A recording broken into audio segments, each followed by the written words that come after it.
Olá, eu sou o pastor Elianai Batista e este é o GraçaCast, um podcast no qual vamos conversar sobre livros edificantes. Esse podcast é uma parceria entre o site Toda Escritura e o projeto Filhas da Graça. Olá, eu sou a Raquel do projeto Filhas da Graça. Vamos dar continuidade ao GraçaCast com a série na qual estamos conversando sobre o livro Reformando o Casamento.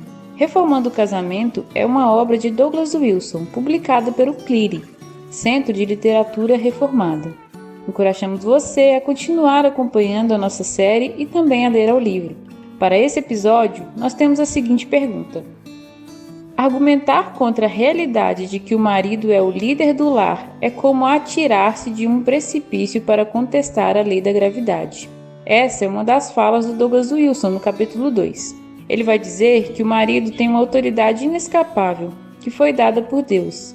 Isso, para uma mulher que está casada com um homem ímpio, é um desafio constante. Como seria isso biblicamente, pastor? Obrigado pela sua pergunta, Raquel. Mas antes de tentar respondê-la, eu quero tocar num ponto que é enfatizado pelo Douglas Wilson, de que a autoridade confiada por Deus ao marido é inescapável. O capítulo 2 do Reformando o Casamento, ele começa com uma pequena lição gramatical no que diz respeito a indicativos e imperativos. E nós sabemos que indicativos afirmam um fato e que imperativos são uma ordem. São, obviamente, coisas distintas, mas, infelizmente, muitas vezes, ao nos aproximarmos das Escrituras, nós confundimos um com o outro. E para piorar, muitos pregadores eles realizam essa troca de forma sutil, de maneira que, ao ouvi-los, muitos julgam estar ouvindo o ensino das Escrituras, quando, na verdade, o que estão ouvindo são preceitos de homens. Por exemplo, o que é o Evangelho? O Evangelho não é o que nós devemos fazer para sermos salvos. Se nos fosse dada uma ordem nesse sentido, seria um imperativo. Em relação a isso, podemos notar que muitas pregações não passam de uma apresentação do que certos personagens fizeram e como nós devemos imitá-los. Então aí há uma série de imperativos, né? Seja forte como Sansão, tenha fé de Abraão. Então sempre estão nos dizendo o que devemos fazer. Ainda que nós possamos aprender com os fiéis do passado, a Escritura nos foi dada para revelar quem Deus é e o que Ele fez por nós. Cristo e a sua obra são o centro das Escrituras. Portanto, a pregação verdadeiramente bíblica, ela é centrada na obra de Cristo. Alguém pode dizer, mas não há imperativos na Bíblia? Certamente há. Mas estes são sempre uma consequência direta do que Deus fez por nós. Os imperativos são uma implicação da salvação. Podemos notar isso em Efésios, capítulo 5, versículos 1 e 2, onde lemos: sede, pois, imitadores de Deus, como filhos amados, e andai em amor, como também Cristo nos amou e se entregou a si mesmo por nós, como oferta e sacrifício a Deus em aroma suave.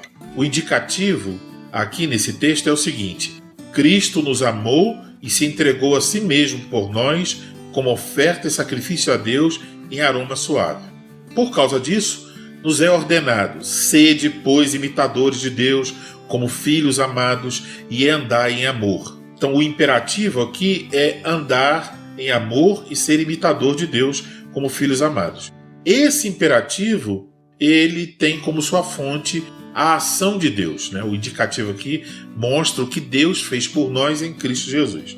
Então, Cristo mostrou o seu amor por mim, e agora, em resposta a esse amor, eu também devo andar em amor. Isso é o imperativo. Então nós devemos ter cuidado para não confundir os indicativos com os imperativos na Bíblia. E esse mesmo tipo de confusão entre indicativos e imperativos ocorre no que diz respeito ao entendimento sobre a liderança do marido. Algumas pessoas, quando leem Efésios 5:23, elas pensam que se trata de um imperativo, que a Escritura está ordenando ao homem que ele seja o cabeça do lar.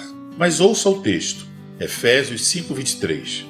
Porque o marido é cabeça da mulher, como também Cristo é o cabeça da igreja, sendo este mesmo o salvador do corpo.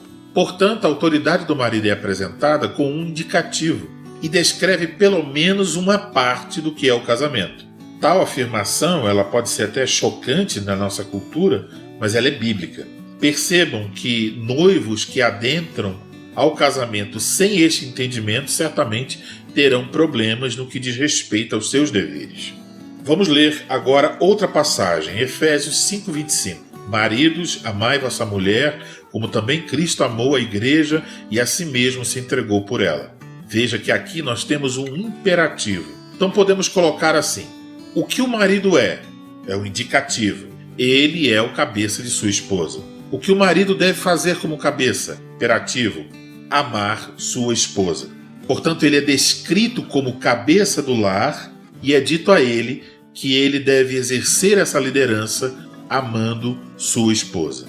Assim sendo, a liderança do marido é inescapável, o que significa que a falta de liderança do marido é uma rebeldia contra Deus que lhe confiou este ofício.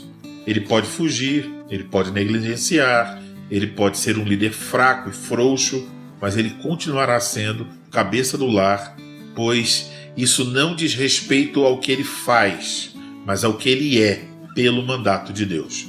Assim sendo, mesmo a ausência de liderança do marido acaba então dominando a vida familiar. Quando o homem não exerce a sua liderança amorosa no casamento e no lar, ele não está sendo um homem no sentido bíblico.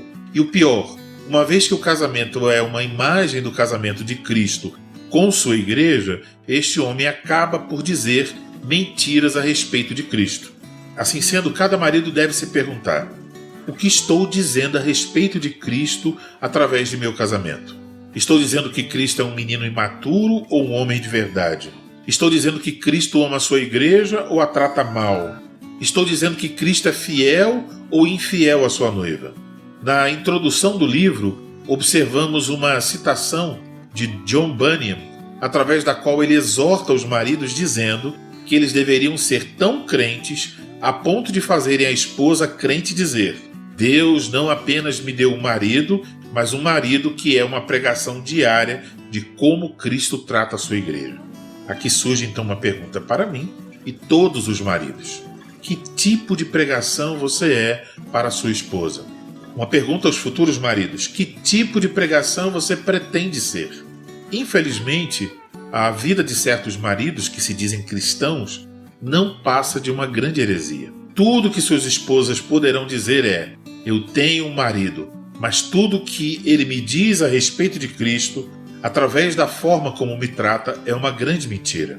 Mesmo que o mundo inteiro negue a liderança do marido, assim como fazem as feministas evangélicas ou não, segundo a Bíblia, a liderança do marido é inescapável. Sua liderança é um fato. A Escritura diz que o marido é o líder do seu lar, ponto final. Portanto, a grande questão é: que tipo de liderança será esta? Será uma liderança amorosa e construtiva, uma tirania odiosa e destrutiva, ou uma negligência igualmente odiosa que destrói pela omissão? Isso nos mostra o quanto precisamos nos assentar aos pés do nosso Senhor para aprendermos a liderar como Ele lidera a sua igreja, de forma amorosa e construtiva. Agora surge então a sua pergunta, Raquel. E isso em relação a um homem ímpio, que não conhece a Cristo, que não obedece a Cristo? A Escritura ela já nos oferece uma resposta clara sobre isso. Na primeira carta de Pedro, no capítulo 3, versículos 1 e 2, lemos: Mulheres, sede vós igualmente submissas a vosso próprio marido, para que, se ele ainda não obedece à palavra, seja ganho sem palavra alguma, por meio do procedimento de sua esposa, ao observar o vosso honesto comportamento cheio de temor. Observe, temos aqui um imperativo, uma ordem às mulheres cristãs. Elas devem ser submissas, mesmo se o marido for um homem que não obedece à palavra, ou seja, um homem ímpio, um homem não salvo. A autoridade desse homem no lar, ela foi dada por Deus e ela faz parte da estrutura criacional. Todo homem, quer reconheça ou não, é o líder de seu lar. A mulher cristã deve reconhecer isso. Nessa carta de Pedro, ele fala a cristãos que estavam começando a experimentar algum tipo de perseguição por parte das autoridades. E o imperador romano não era um homem justo, crente. Mesmo assim, é dito que os cristãos deveriam se submeter às autoridades, pois elas foram constituídas por Deus. Da mesma forma, a autoridade do marido, mesmo do marido ímpio, foi constituída por Deus. E a esposa crente deve se submeter a seu marido. É claro que ela pode ter mais dificuldades, mas ela tem esse chamado e deve obedecer. Como diz Pedro, ela precisará de um espírito manso e tranquilo. Agora, isso não significa submeter-se a abusos, a violência. Se o marido requer um tipo de submissão que é contrária à submissão que essa mulher deve a Cristo, ela deve obedecer a Cristo. Sua submissão deve ser no Senhor, de acordo com a vontade do Senhor e não em oposição a essa vontade. Por exemplo, se o marido pede para que ela minta ou que ela faça mal a alguém, ela não deve se submeter a isso. Ela deve se submeter a seu marido, mesmo não crente, em tudo aquilo que não contraria a palavra de Deus. E se não vai submeter-se, ela o fará com respeito, mostrando sua submissão a Cristo. Quando essa mulher cristã tiver dúvidas se ela deve ou não submeter-se a seu marido não crente em determinada questão, ela deve recorrer aos seus pastores, os presbíteros da igreja onde congrega, e buscar a sabedoria e o conselho desses homens. Ela deve proceder de forma discreta, sábia e respeitosa. O seu comportamento deve ser tal que seu marido possa ser ganho para Cristo por meio do seu procedimento. Encerramos assim mais um episódio do Graça Cast. Muito obrigada, pastora Eliana, e muito obrigada a você que esteve nos escutando. Permitindo o Senhor, em breve nós postaremos um próximo episódio. Pedimos que, se esse episódio foi edificante para você, que você o compartilhe e também deixe um comentário. Até o próximo episódio e que Deus te abençoe.